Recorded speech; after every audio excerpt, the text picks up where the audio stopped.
Ayan yan. So ito mga brad, ayan, ang gagawin namin dito, magpapalit tayo ng cluster. So ito yung luma nya.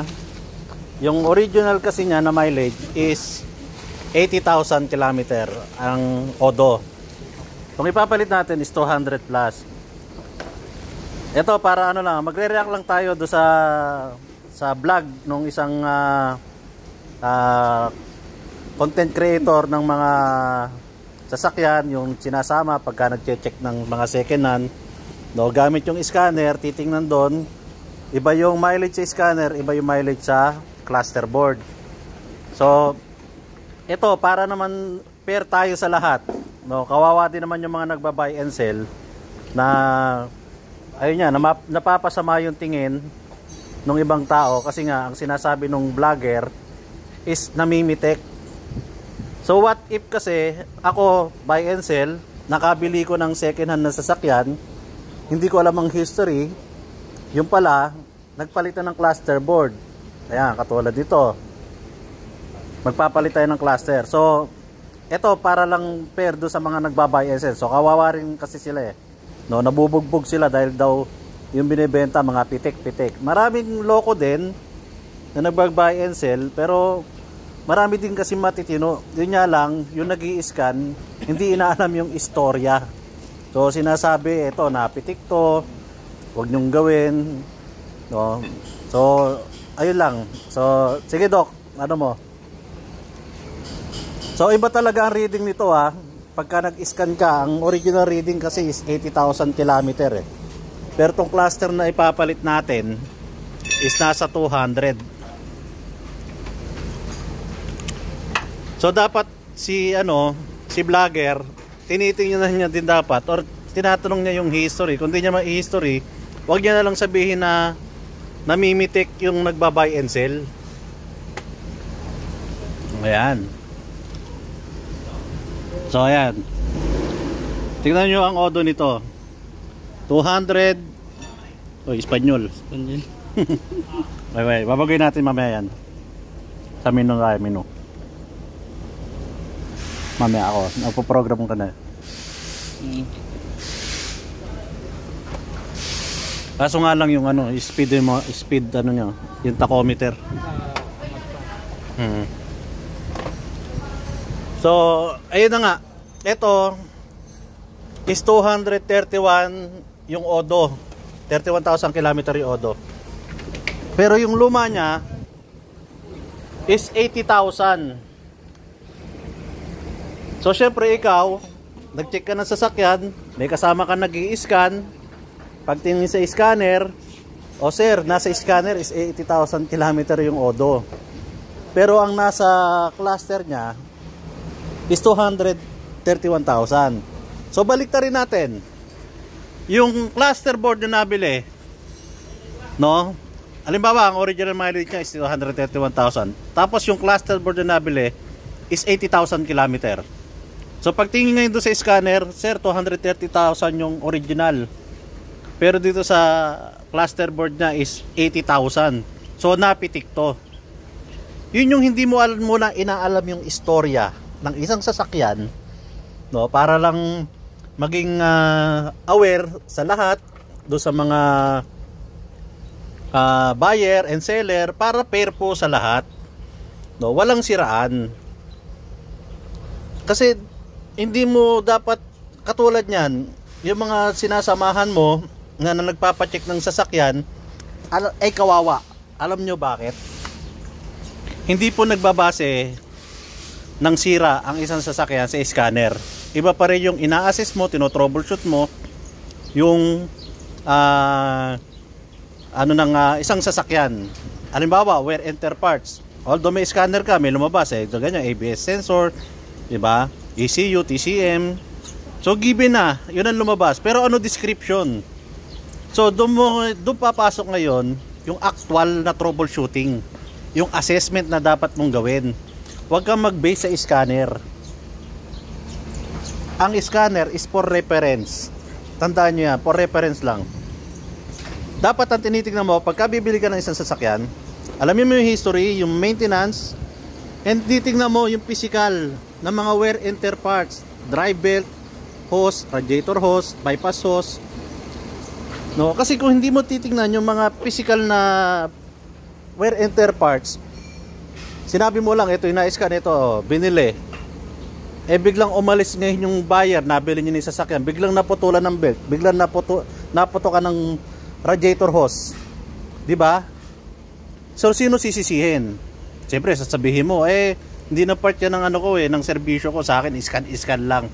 So kawawa lang yung buyer na sinamahan mo para bumili ng sasakyan. No, wag ka mag-base sa scan lang. Saka maging neutral lang, sir, neutral.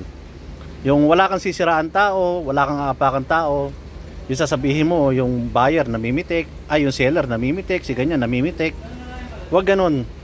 Maging neutral lang ho tayo. Alamin natin yung history. Kung wala tayong history, mag-assess muna tayo sa isang sasakyan.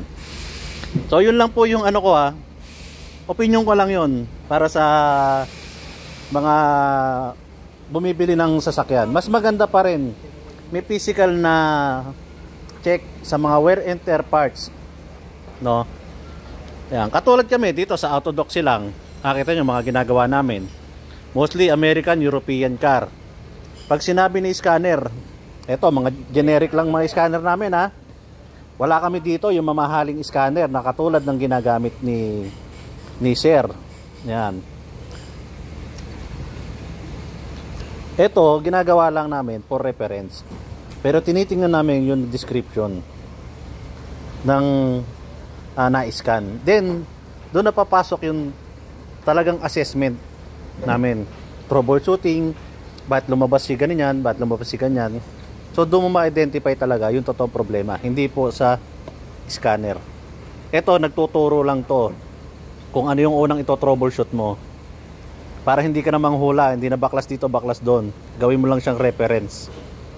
So sa mga nagsasamahan naman nung nagche-check ng sasakyan, yung may dalang scanner daw, no, huwag kayong maniwala sa scanner. Ang paniwalaan nyo pagka na-check yung physical na kondisyon ng mga parts. Yun lang po yung opinion natin. Yun lang po yung salubin natin para hindi naman kawawa yung mga nagbebenta, nagba-buy and sell, na naghahanap buhay lang ng marangal. No? Although may gumagawa niyan, namimitik, pero hindi po lahat, huwag niyo po lalahatin. Marami pa rin po matino. Kaya yun ang payo ko lang, sir, yung mga sinasamahan mo, make it sure kapag nag-check ng sasakyan na second hand, wear and tear parts, tingnan mo rin. Alam mo kung bakit? Lalo na pagka mga repo car, yung mga reposes, ilang buwan nakatenga yan, ulan, init, andyan lang yan sa garahe, nagbibrittle yung mga wear and tear parts niyan, drive belt, yung mga hose na yan, nagbibrittle kasi rubber yan. Kung ilang buwan mong hindi napaandar yan, no, pag andar niyan, yung brittle niyan, doon maglalabasan yan. So ganun lang po, sir. Wala tayong sinisiraan dito, gusto lang natin maging fair para sa lahat.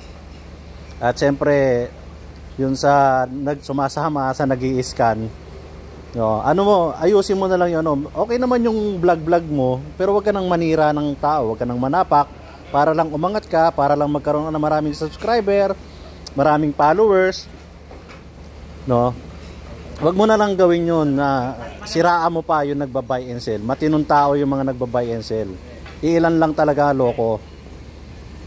Pero yung mga nagba-buy and sell na matino, wag na nating anuhin.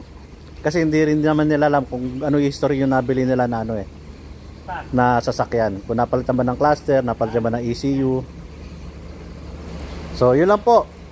So dito po kay Autodoc, kung makikita nyo, ayan. Yan, nagpalit kami ng cluster.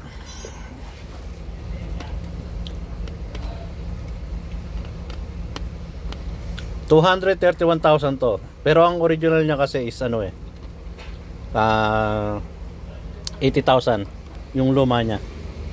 So yun lang po, at magandang hapon po sa inyo lahat. So ito yung ginagawa natin. Puro hardcore tayo dito kay Autodoc. Yan yung malulupit natin mechanic nurse. Ayan, nagbababa ng makina. So ito naman, Mustang. Kakasampa lang nito, bagong overhaul lang din namin to. Ito naman, maraming sira module. Ito si Piaggio, nag-aantay na lang tayo dito ng additive tank. Pero ma-under po yan. Ito, Ford Explorer, transmission issue. Si Spark, fuel pump. Si Orlando, transmission. Si Elantra, transmission. Ito, goods na to, i-relearn na lang kasi nagpalit tayo ng TCM. So ito, si Patrol, goods na rin. Ito yung makina, bagong overhaul. Ayan. So ito, nag-heavy PMS tayo, deep cleaning, yung signature ni Autodoc. Nagpalit na rin tayo ng mga oil, ATF, engine oil, filter, brake pad. And then yung kung makikita nyo yung mga nandun, mga gawa na ho yan. Nag-aantay na lang yan ng pick up ng mga may-ari. So yun lang po. Sa mga lahat po magpapagawa at tumatangkilit si Autodoc, maraming salamat. So shoutout po sa inyo lahat, shoutout sa mga taga-Biga. Ayusin mo yan, ha. Ayusin mo yung pagkabit ng brake. So dyan na po muna kayo at magtatrabaho po muna kami.